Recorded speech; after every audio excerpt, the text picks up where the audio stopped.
Welcome back dear students of class 10, starting chapter circle today. Let this is a circle having center at point O.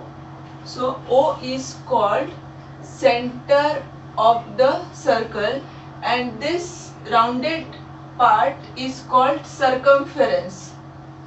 Circumference of the circle. Let P is a point on the circumference, then distance between O and P is called radius of the circle.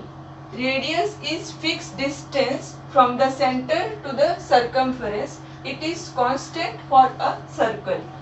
So OP is radius of the circle. Then next important term is chord. Let Q and R are 2 points on the circumference. Then straight line distance between Q and R is called chord of the circle. Then next important term is diameter. If a chord passes through the center of the circle, then it is called diameter of the circle. Let RS is the chord passes through the center, then we can say RS is the diameter of the circle. RS is diameter. अब यहाँ पे देखिए OS is the radius of the circle. ये centre है, ये point circumference का है, तो इसको हम रेडियस बोल सकते हैं. And this is again a radius. So radius plus radius is 2 times radius. So we can write diameter is equals to 2 times radius of the circle. तो diameter is 2 times radius of the circle. उसके बाद next important term है arc. Arc of the circle. Arc is the curved distance from point Q to point R. It is the distance between the point Q and R through the circumference of the circle. So this is arc QR. इसको हम बोलेंगे arc QR. इस distance को हम बोलेंगे arc Q R. अब ये जो डिस्टेंस क्यू आर का है, ये हम ऐसे भी मेजर कर सकते हैं, है ना. दोनों टाइप से मेजर कर सकते हैं, तो दोनों का नाम अलग अलग है. ये जो छोटा डिस्टेंस है इसको बोलेंगे माइनर आर्क, और ये जो डिस्टेंस है लार्ज डिस्टेंस, इसको बोलेंगे मेजर आर्क. ठीक है. तो arc is divided in 2 parts, minor arc and major arc. After this, most important point is segment, जो आपके थ्योरम्स में भी यूज होंगे. तो segment is the area between the chord and the arc. इसको मैं शेडेड करके आपको समझा देती हूँ. ये जो शेडेड पार्ट है between chord QR and arc QR is called segment. ठीक है. ये जो स्मॉल एरिया है इसको बोलेंगे माइनर सेगमेंट, और ये जो लार्ज एरिया है ये है major segment. So next point is segment. Segment is again divided in 2 parts, minor segment and major segment. ठीक है. ये हमने सर्कल के जो अलग अलग पॉइंट्स है उसको हम समझे. ये जब आप पॉइंट्स अच्छे से समझ लेंगे तो आपके लिए थ्योरम समझना और याद रखना और इजी हो जाएगा. चलिए अब स्टार्ट करते हैं theorems. First theorem is angle at the center is twice the angle at remaining circumference. तो यहाँ पे O है सेंटर ऑफ द सर्कल, तो ये angle AOB angle AOB is equals to 2 times angle at the circumference, मतलब APB. Again, if Q is a point on the circumference, then also we can write AOB is 2 times AQB, because AQB is the angle on the circumference. और एक point यहाँ पे लेते हैं, suppose यहाँ पे ये एक पॉइंट है S, so angle ASB is half of the angle AOB, मतलब AOB is 2 times angle ASB. ठीक है, इसमें एक इम्पॉर्टेंट थ्योरम और है एडिशनल, उसको आप नोट कर लेना. Let this is circle having centre at point O and AB are 2 points on the circumference, then angle on the center is AOB. अब ये थ्योरम थोड़ा सा यहाँ पे चेंज हो जाएगा, आप ध्यान देना. यहाँ पे जो मैंने पॉइंट PQS लिया है वो सेम सेगमेंट पे लिया है, ये AB जो सेगमेंट है यहाँ पे उसके सेम साइड पे इस तरफ लिए हैं सारे, है ना, जो सरकमफेरेंस वाले एंगल और जो सेंटर वाला एंगल है. अब यहाँ पे मैं क्या करूँगी, ये AOB एंगल सेगमेंट इस सेगमेंट में है और P जो पॉइंट है मैं ये सेगमेंट पे ले लूँगी पॉइंट P को. ठीक है, तो मेरा ये एंगल हो गया APB. So in this case reflex angle AOB, reflex angle AOB means इस एंगल को छोड़ के बाकी का जो ये पार्ट है, मतलब 360 माइनस AOB, उसको बोलेंगे reflex angle.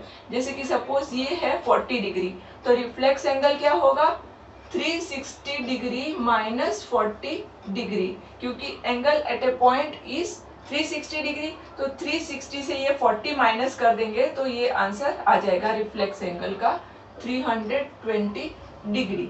So this reflex angle, यहाँ पे हम लिखेंगे reflex angle AOB is equals to 2 times APB, 2 times angle APB. ये कब लेना है हमें, जब एंगल एक सेंटर के एक सेगमेंट पे होगा और सरकमफेरेंस वाला जो एंगल बनेगा वो अलग सेगमेंट पे होगा. ठीक है, तो हम ये रिफ्लेक्स एंगल की प्रॉपर्टी वहां पे यूज कर देंगे. ठीक है, अदरवाइज ये नॉर्मल जो है उसको यूज करेंगे. चलिए next theorem. Next theorem is angles in the same segment of a circle are equal. Same segment of a circle मतलब अगर सेम साइड में हम ड्रॉ करेंगे एंगल तो इक्वल होगा. Let us draw a circle having center at point O and AB is the chord. Then according to this theorem, if P and Q R S are points on the same segment, then angle ASB is equals to angle APB is equals to angle AQB is equals to angle ARB, क्योंकि ये same segment पे बने हैं, जो major segment है उसमें ही सारे angles form हुए हैं. So this all are equal. So I will write ASB angle is equals to APB angle is equals to AQB angle is equals to ARB angle. Okay, इसको हम यहाँ पे ऐसे डायग्राम में बना देते हैं सेम एंगल. ठीक है, let us do next theorem.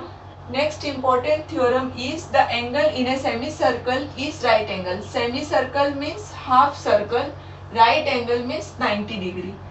ये है PQ डायमीटर, O है centre of the circle, then this part is semicircle, this part is also है सेमी सर्कल.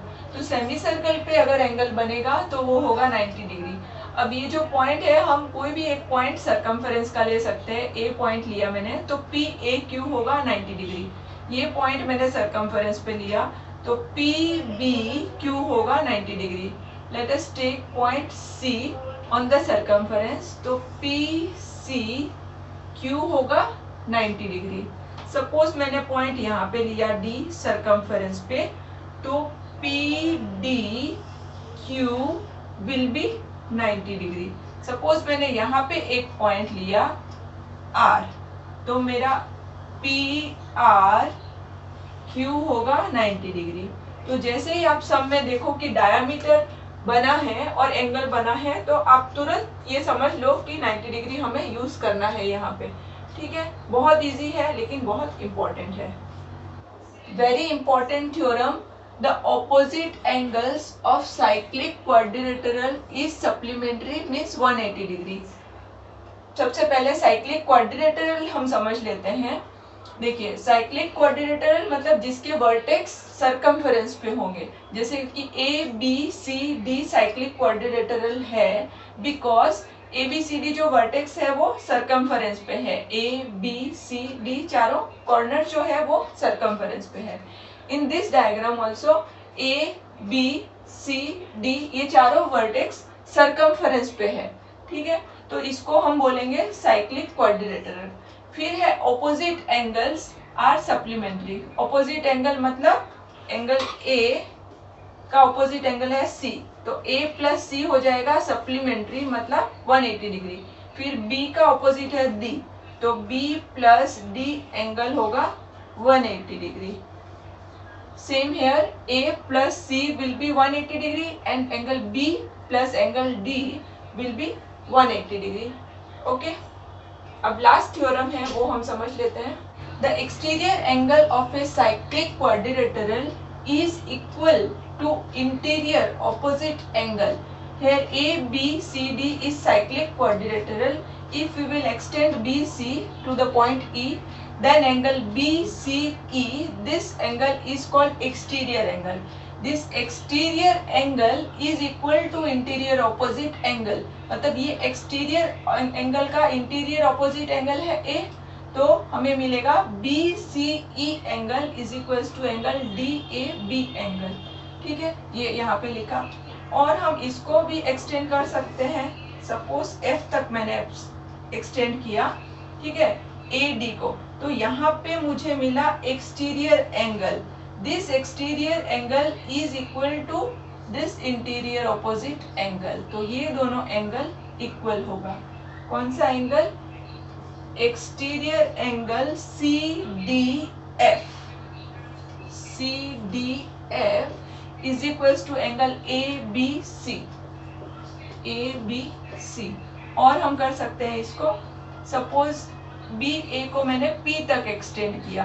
ठीक है, ये साइक्लिक क्वाड्रिलेटरल है, P तक मैंने एक्सटेंड किया, तो ये जो एंगल मुझे यहाँ पे मिल रहा है ये है एक्सटीरियर एंगल, इसका इंटीरियर ऑपोजिट एंगल है ये, तो ये दोनों इक्वल होगा। PAD एक्सटीरियर एंगल PAD, ये वाला PAD is equals to interior opposite BCD। Okay student, thanks for watching my video. Next video में हम बहुत इंपॉर्टेंट सम सॉल्व करेंगे इस टॉपिक पे, so don't forget to subscribe and share.